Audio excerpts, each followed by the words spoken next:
Halo anak-anak, bagaimana kabarnya? Semoga selalu sehat ya. Hari ini kita akan belajar bersama tentang fungsi kata tanya, apa, di mana, kapan, siapa, mengapa, dan bagaimana atau biasa disingkat dengan adik Simba. Nah, sebelum ke situ, mari kita baca bersama kutipan teks berikut. Tara bertanya kepada Nita tentang cara hewan amfibi bernapas. Nita menjelaskan tentang cara hewan amfibi bernapas dari buku yang ia baca. Nita menjelaskan dengan sangat baik. Menjelaskan isi teks dapat dilakukan dengan mengajukan pertanyaan yang tentunya sesuai dengan topik yang dibahas.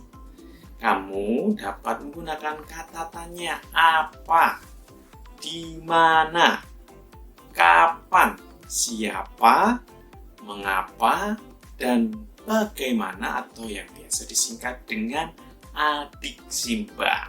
Nah, sekarang ayo kita cari tahu bersama fungsi dari masing-masing kata tanya.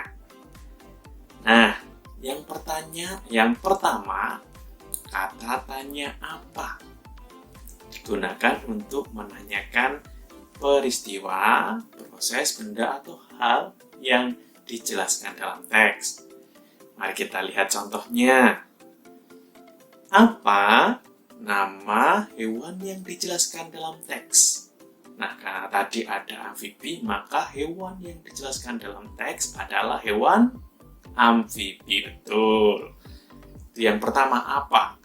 Adik Simba yang pertama apa? Yang kedua, adik di mana? Iya.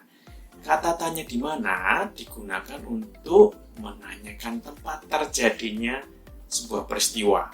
Nah, contohnya apa? Contohnya ini. Di mana hewan tersebut hidup? Nah, jawabannya gampang. Hewan amfibi hidup di mana? Di darat dan di air. Betul. Yang ketiga, adikah, kapan? Kata tanya kapan ini digunakan untuk menanyakan waktu. Bisa jam, bisa siang, bisa malam, bisa pagi. Nah, waktu terjadinya peristiwa. Contoh pertanyaannya bagaimana? Nih, contoh pertanyaannya.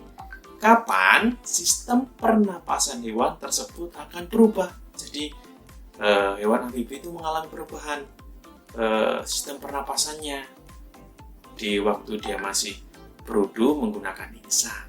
Nah, ketika sudah dewasa, dia berubah pernapasannya menjadi yang digunakan adalah paru-paru dan kulit. Oke. Kata tanya berikutnya, adik Simba. Oke, iya betul, siapa?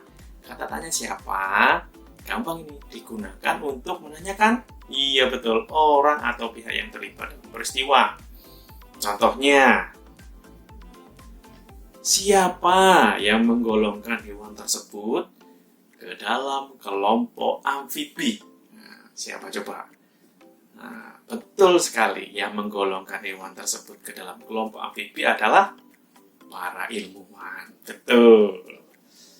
Setelah siapa? Simba adik Sim M. Nah, mengapa? Mengapa digunakan untuk menanyakan sebab atau alasan terjadinya sebuah peristiwa.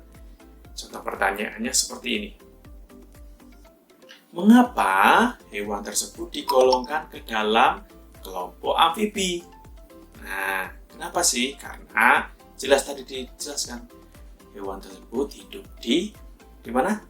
Betul, di darat dan di air. Makanya digolongkan ke dalam kelompok hewan amfibi. Nah, mengapa? Dan ini yang terakhir. Kata tanya bagaimana? Bagaimana digunakan untuk menanyakan proses terjadinya peristiwa. Proses terjadinya peristiwa. Contoh soalnya seperti apa ya? Oke, contoh soalnya seperti ini. bagaimana hewan tersebut bernapas. Nah, dijelaskan bagaimana. Oh, waktu kecil. Waktu dia dalam bentuk berudu, dia menggunakan insang. Nah, kemudian ketika menjadi katak dewasa, dia menggunakan kulit dan apa? Dan paru-paru. Oke. Terima kasih. Semoga anak-anak semuanya jelas. Bye-bye.